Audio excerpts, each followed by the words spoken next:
Sunday, April 4th, 2021.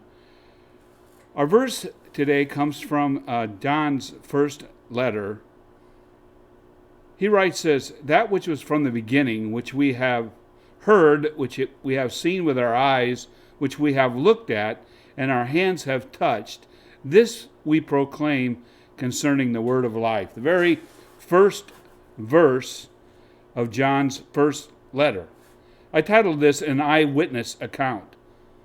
Think about this. The great old Apostle John had outlived his fellow disciples by as much as 40 years. Each of them had been sacrificed for their faith, and now some 60 years or so removed from their amazing experience with the living Son of God, John puts his pen to work.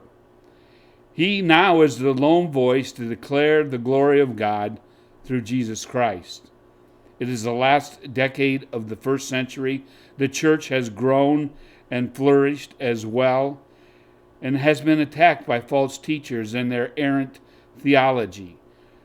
There were different interpretations concerning who Jesus was, whether he was fully man and fully God, or partially both. And these false teachers were great frustrations for John, the man who was simply now renowned as the elder. So it's against this background of false teaching that I believe John introduces this beautiful letter. And if we read carefully and attempt to enter into the context, we will be able to feel how the best friend of Jesus is establishing his authority over every other living teacher. He is basically saying here in this verse, okay, pay attention. What I'm about to explain to all of you is based on my eyewitness experience of living and eating and walking and sleeping and listening and learning with and for Jesus.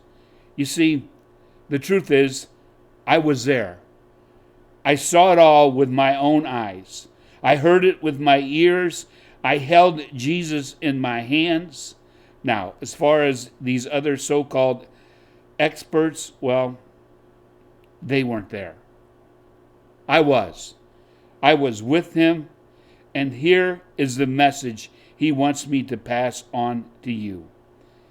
This message is from his mouth to my ears, and from my heart to yours. And so may that be true today as the Word of God dwells in your hearts today richly. Shalom.